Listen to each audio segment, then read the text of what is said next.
As the reality struck him, Muller sprang into action. He went to the safe and retrieved the document in its envelope and once again placed it in the breast pocket of his suit jacket. He went to the desk and took out the Luger pistol, slapping one of the ammunition clips into place, putting the other two in his side pocket, and shoved the pistol into his belt under the back of his suit jacket. Reaching further into the drawer, he removed a hard piece of what appeared to be plaster with a cord attached, and carefully folding the cord, placed it in his pants pocket. Then he reached under his desk for the canvas bag. Opening another desk drawer, he took out a pair of small horn-rimmed glasses which he put into the bag, annoyed that he'd nearly forgotten to take them. He walked out of his office suite and began to lock the door. As he did so, he saw that someone had tucked an envelope under the door. He pulled it out and saw with a start that the envelope bore the imprint of the German embassy. Opening the envelope, Muller extracted a single sheet bearing the ambassador's seal. There was a message written in lipstick. "Flee. They know." Marta, he thought. He pocketed the message and locked the door to the office. There were things to do before fleeing.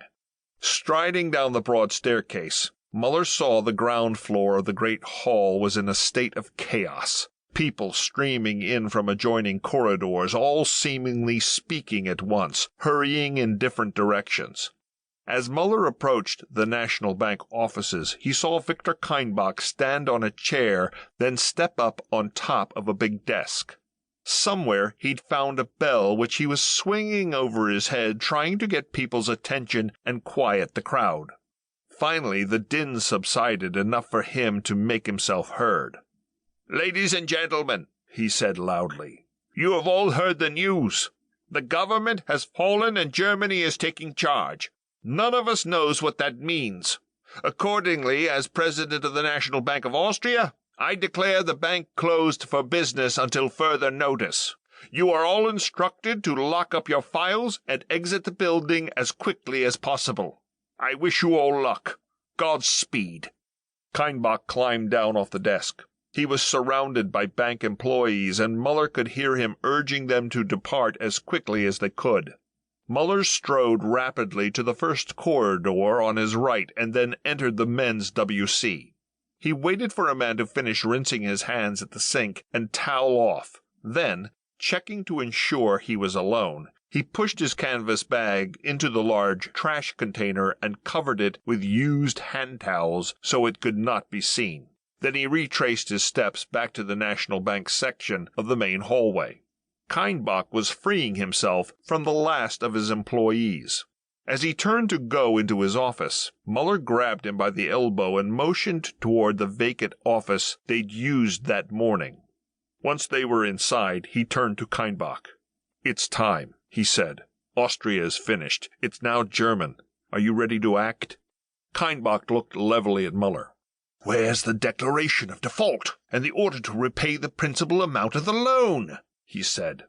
Muller pulled the envelope out of his breast pocket and handed it to Kainbach, who took it and extracted the document, flattening it with his hands on the desk. He began to read. League of Nations, 150 Route Suisse, Geneva, Switzerland. Mr. Victor Kainbach, Governor, National Bank of Austria. By hand delivery from the Commissioner General of the League of Nations for Austria. Dated March 11th, 1938. Dear Governor Kainbach, your attention is directed to the decision taken by vote of the Council of the League of Nations, Geneva Protocol of July 15, 1936. Document C4.41.43. Loan terms and conditions. Final signed instrument. Authorizing the governments of France, Great Britain, Italy, and Czechoslovakia to guarantee the said loan to the government of the Republic of Austria.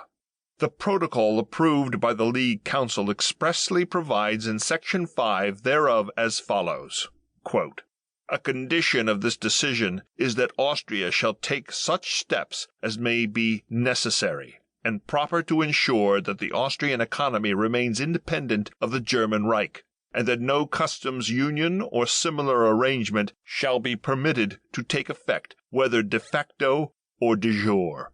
Unquote. to keep listening to this audiobook. I've left you a link in the description so you can do it at no cost thanks to Audible's 30-day free trial.